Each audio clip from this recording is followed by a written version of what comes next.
Hi everyone, this is Nacho Molina speaking for Imagine Effects Questions and Answers, and I'm gonna show you today how to paint nebulas. Well, this is the image I did for this tutorial, and as you can see it's a sort of spaceship flying through an asteroid belt or something like that, and I actually used the nebula as a background. The main reason for that is that I found a bit boring painting nebulas itself, but when you combine it with other science fiction stuff such as the spaceship, it could end up being a really fun thing to do. So well, we got the nebula here supporting the main figure, which is the spaceship, and then we got some asteroids there. And I want you to see how the nebula is kind of filling up all those blank spaces. Right there, let's say there, and there. And by doing so, it's kind of connecting and tidying up the whole composition.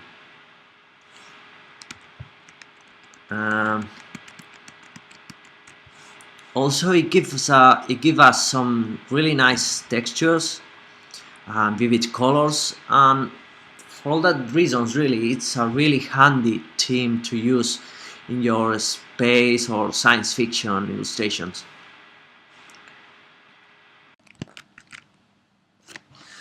Before continuing, let's gonna have a look at how a nebula looks like, so then we can understand better which thing are we painting. So I put here some images together, and the first thing that draws my attention is their shape. They all seem like a sort of smoke or even sand spreading out, creating those circular or double cone structures. They are really beautiful indeed. Then the light. Light is called difficult to understand as nebulas are not solid objects and they are meant to be far of the viewer.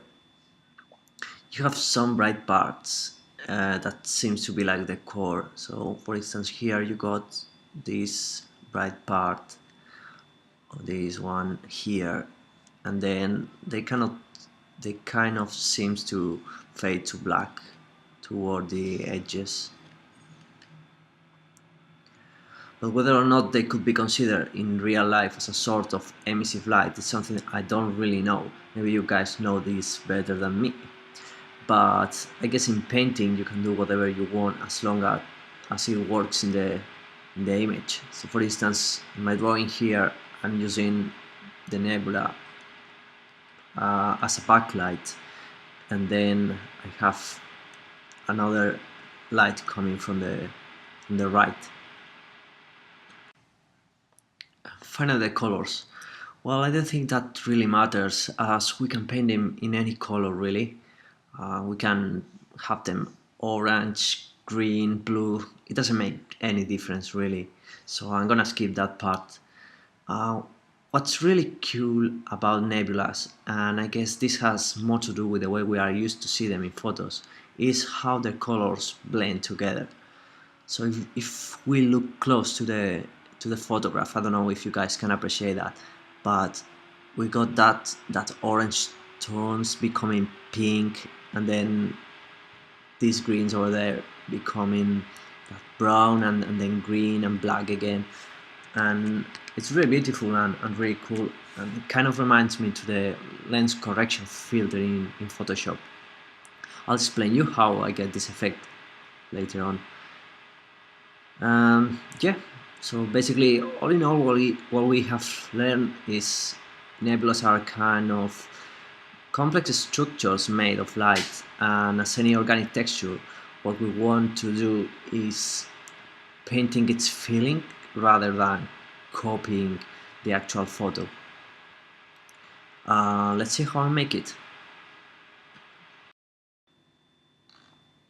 So there we are back in my painting. I spent some time painting the spaceship first, but at this point I'm working in 3 separated layers. One for the background, one for the asteroids, and finally the spaceship.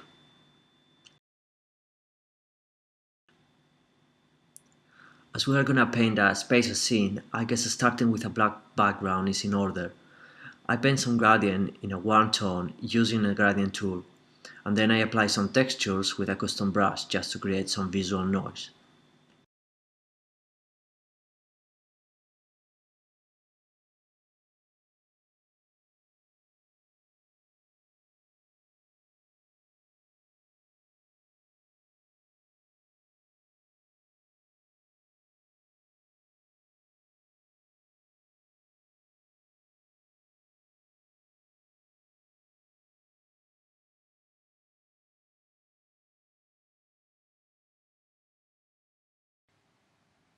Again, I smooth those textures by putting some more gradients on top of them.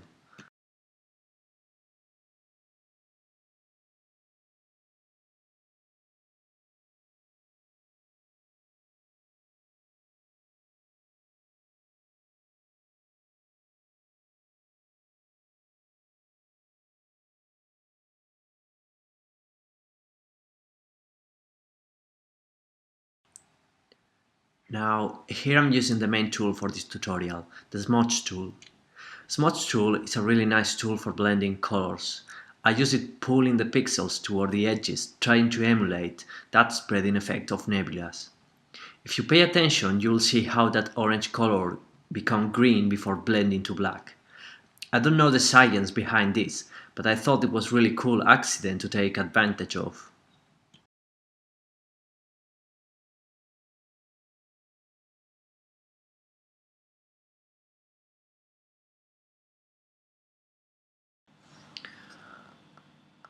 Well, then the light. Light is quite difficult to understand as they are not solid objects. They are meant to be far of the viewer too. So whether or not they could be considered a sort of emissive light in the real world, it's something I don't really know. You guys may know that better than me. But I guess in illustration you can do whatever you want as long as it benefits the image. So for instance, in my station here, yes, I did use the nebula as a sort of light. So I got this light here and then another one coming from there.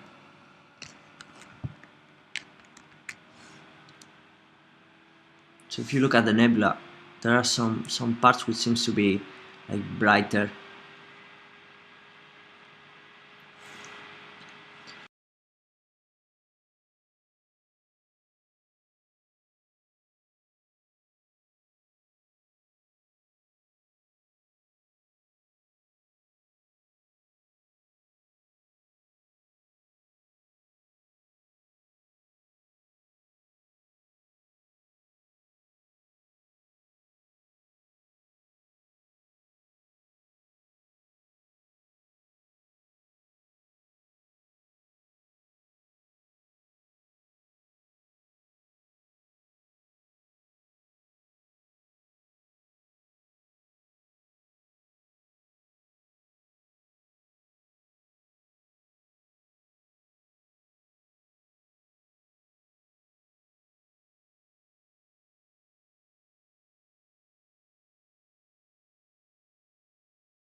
Now I've created a screen mode layer, which are pretty handy to paint on top of black backgrounds with light. And I keep on doing the same process with the smudge tool.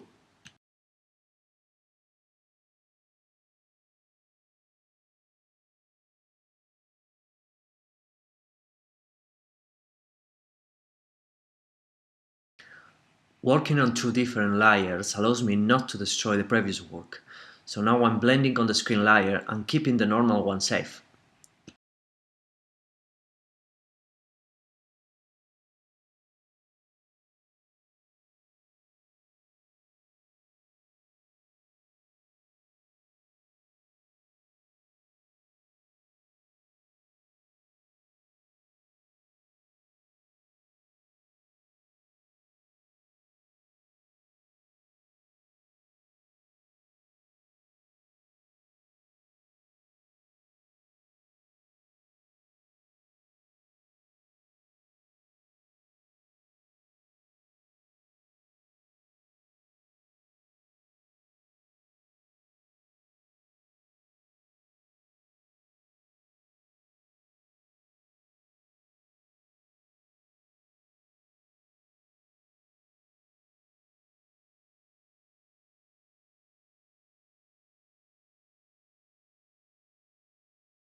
Here I'm using a custom brush again. I think it was a space brush set that I downloaded from somewhere. I guess if you Google it, you will find hundreds. Well, I'm kind of cutting the edges of my nebula by painting with this brush. I kind of like the effect.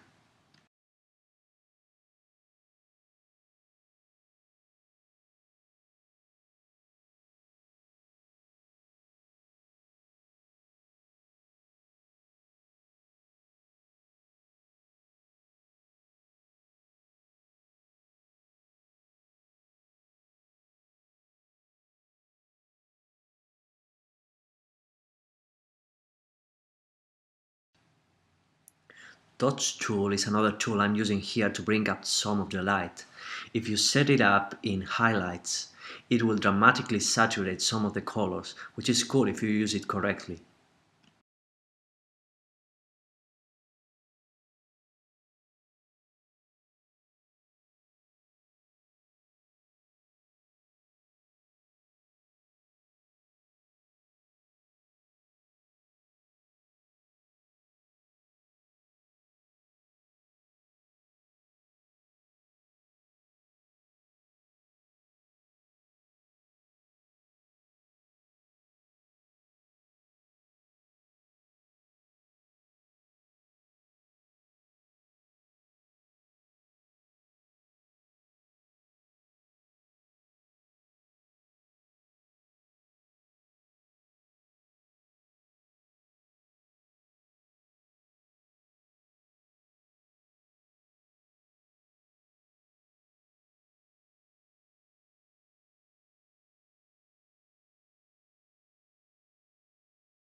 Here I'm trying to bring back some of the double cone shape of my nebula without losing the information I already painted. So I use a soft light mode layer to paint some dark tones.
and copying a combine of all the layers and then cutting out and pasting part of it.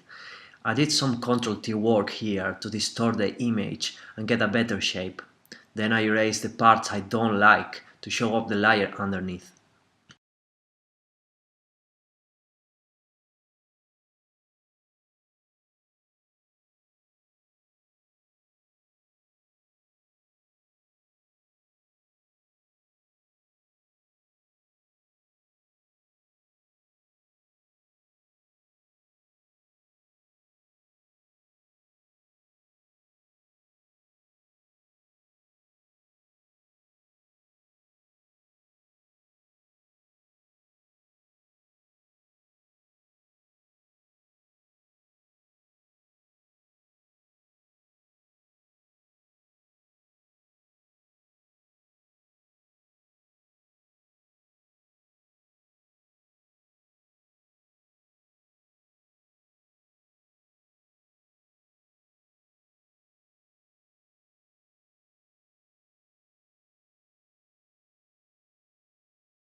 Here I wanted to bring back some of the dark tones next to the core. I thought it would be great to use the textures I already have, so I paste a merge once again, invert the colors then, and finally went to screen mode and Ctrl T to match it up with the drawing.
So this was all about painting nebulas really.